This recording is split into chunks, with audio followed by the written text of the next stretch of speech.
क्या हुआ बेटा? क्या हुआ? बहुत बोलना चाहती हूँ लेकिन मैं अभी बोलना?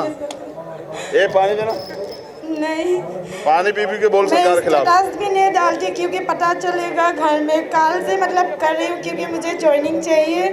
जो भी मुझे बुरा वाला बोले तो बोल लेती है। नहीं भैया नहीं पियूंगी। पहले पानी दो।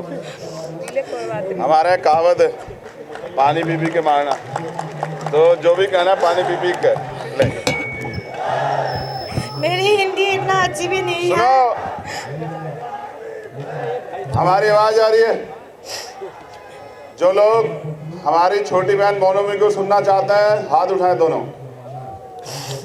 देखो, तुम चुनाव लड़ो तो जीत जाओ, और ऐसा विधायक एमपी हो हमारा तो सदन में जाके बोले हमारे लिए। चलो बोलो। वीरांगनाएं आंसुओं से नहीं लड़ती हैं, दम से लड़ती हैं। बोलो। मैं अभी दम से आई हूँ, किसी से डर के नहीं आई हूँ। लेकिन तब भी ऐसा होता है कि शादीशुदा औरत को बहुत गालियाँ सुननी पड़ती है। मेरी सासू माँ बहुत अच्छी है लेकिन मेरी ससुर जी बहुत वो है कि मुझे बहुत गालियाँ पड़ती है। मेरे हस्बैंड को भी पता नहीं, मैं छुपा के रखती हूँ। गाली देते तो मैं हेडफोन लगा के सो जाती थी। मुझे मतलब वर्दी चाहिए, मुझे ज्वाइनिंग जैसे भी चाहिए। मेरे मम्मी पापा को भी मुझे देखनी है जो मुझे पैदा करके बड़े किए हैं, और मम्मी पापा को मैं बचपन से देखी हूँ कैसे गुजरा हुआ है। घर में बहुत सारा हम लोग, पापा का 4 भाई था, सब लोग पढ़ लिया और मेरा पापा को पढ़ने नहीं मिला। उसको गाय भैंस देखने के लिए उसको नहीं पढ़ाया गया। तो मैं इसीलिए पापा का दुख को समझ के मैं बहुत हार्ड वर्क करके पढ़ के यहाँ तक आई हूँ। मुझे वर्दी चाहिए, मेरी मम्मी पापा को देखभाल करनी है। अभी मेरे पापा टीबी का बीमार है, 3 महीना हुआ है। मैं छोड़कर आई हूँ मेरे हस्बैंड को रख के। मेरी भाभी है, मेरी भाभी भी अनपढ़ आई है तो उसको भी पता नहीं दवाई कौन सा मेडिसिन टाइम पे देना है। मुझे जीत के जाना है इस बार। दोस्तों मेरा साथ दो, सभी लोग इस बार जीत के जाएंगे, वर्दी लेके ही जाएंगे। सबका सपना पूरी करना है। करम कैसे जाएंगे, वर्दी लेकर जाएंगे, करम कैसे जाएंगे, वर्दी लेकर जाएंगे, करम कैसे जाएंगे। दिल्ली की सड़क पे पड़ी हूँ, प्रोटेस्ट चल रही है, लेकिन हमारे बात सरकार तक पहुँच रही है। लेकिन पहुँचने के बाद भी वो लोग सुन के भी अनसुना कर रही है। हमें पता है, हम 11 महीने से सड़क पे बैठी हूँ। लड़कियाँ खास करके, उसको कितनी प्रॉब्लम होती होगी। लड़कियों की बार बार घर से निकलने की भी कितनी प्रॉब्लम होती होगी। और आस पड़ोस के लोग भी ऐसे बोलते रहते हैं कि ये लड़की घर से भाग गई है। मुझे खुद सुनना पड़ा। जब मैं दिल्ली में थी, मुझे दूर दूर से फ़ोन आया, सब फ्रेंड लोग फ़ोन कर रही है कि तू कहाँ है, तू भाग गई है। तो मुझे ये भी सुनना पड़ रहा है, लेकिन सरकार को कुछ दिखाई नहीं देती।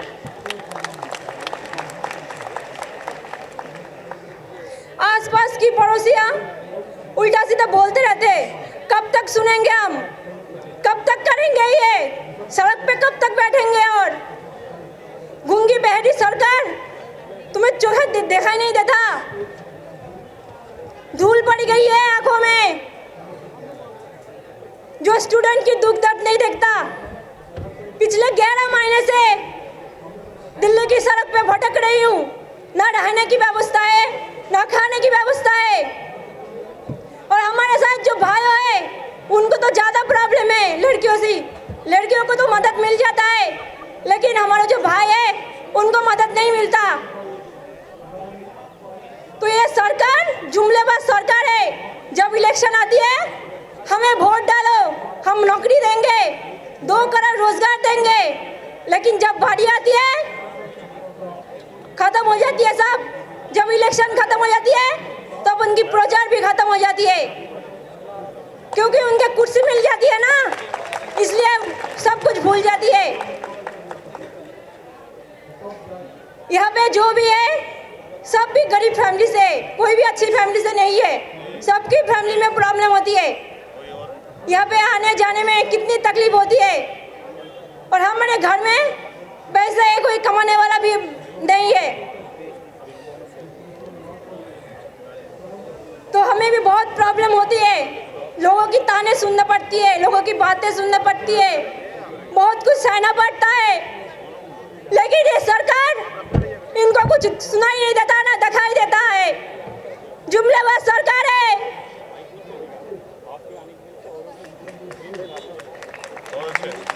आप दिखाएंगे सरकार को युवा का शक्ति क्या है, स्टूडेंट पावर क्या है, उनको हिला कर रख देंगे। कोई पीछे मत हटना, उसकी औकात दिखा देंगे सरकार को। जब हमने कुर्सी में बिठाया तो उसकी कुर्सी से हमने भी नीचे उतार के रख देंगे।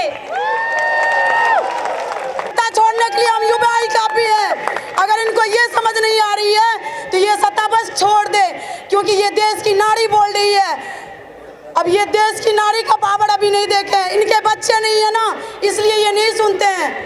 और हम अपने घर में झूठ बोल के आते हैं कि हमें हमारा अधिकार लेने के लिए जा रहे हैं। आज हम जिस लेवल पे है ना, आज हमें वर्दी मिलेगी, हम निराश नहीं होंगे। घर बैठने वाले को बस ये मैसेज देंगे कि तुम घर बैठे रहो, हम वर्दी लेके जाएंगे।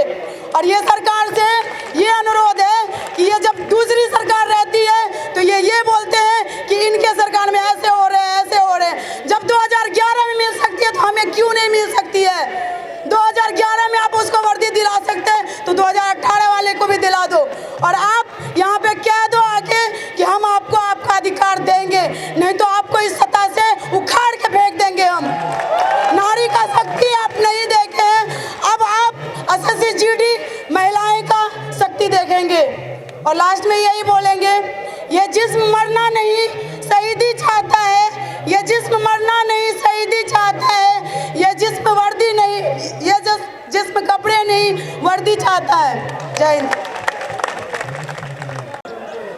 जिस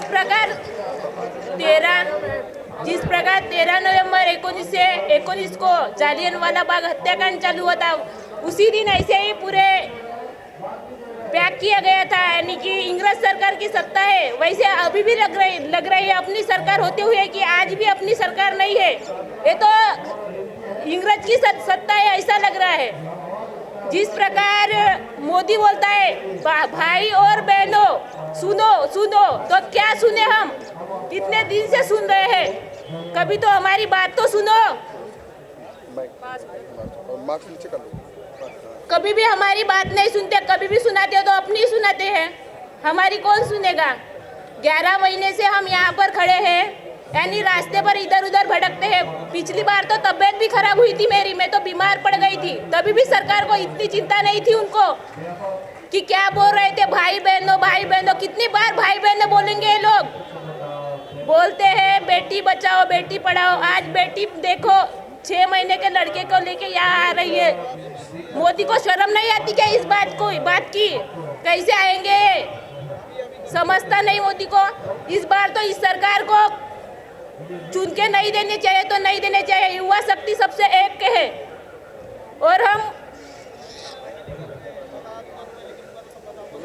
और इस बार तो बीजेपी यानी कि बीजेपी सरकार इतनी कमीनी और नीच हो चुकी है कि इसको इस बार क्या करे और क्या सुने कोई तो समझ नहीं आ रहा है। जिस दिन बोल रहा था, जिस दिन इंदिरा गांधी बता रही थी कि लोग जिस दिन यानी कि शक्तिवादी लोग हैं वो यानी कि सत्ता में आ जाएंगे, तब तो ना किसी भी रोजगार की बात की जाएंगी, ना किसी कोई भी एक स्टूडेंट की बात की जाएंगी। वही बात आज इंदिरा गांधी की भी सच हो रही है, और हम तो अपने आंखों से देख रहे हैं। आज इतना ग्रेजुएशन करने की आज मेरा लॉ हो चुका है, तभी भी इसको शर्म नहीं आती। हम क्या करें, हम एक कांस्टेबल जीडी के लिए यहाँ पर आ चुके हैं, तभी भी नहीं ले रही है। हम तो ना आईएएस का एग्जाम, आईएएस की प्रिपरेशन ना कर रहे हैं, ना कुछ कर रहे हैं, हम तो कांस्टेबल की जॉब मांग रहे हैं ना। तो एक बार आप तो हम जिस प्रकार हमने एग्जाम क्रैक किया है, उसी प्रकार आप भी एग्जाम क्रैक करके देखो। उस दिन समझेंगे हम आपको कि क्या होता है एग्जाम देना, क्या होता है medical, physical, written test pass करना। जिस दिन हम दौड़ने के लिए निकलते हैं सब लोग घर में सोते हैं, हम 4 बजे से निकलते हैं दौड़ने के लिए। उस दिन कैसा लगता है एक बार महसूस करो। जिस दिन 21 जनवरी की रात थी उस दिन कितने रोए थे। सिर्फ कुछ पॉइंट से हमें निकाला गया है। जो मेरे तो 20 पॉइंट भी कम है। कोई सरहद पर एक आधा आदमी मर जाता है तो पूरा क्यों नहीं मापा जाता उसको, जब लाश घर में आती है तब। तो अब हमको क्यों ये पॉइंट से निकाला जाता है।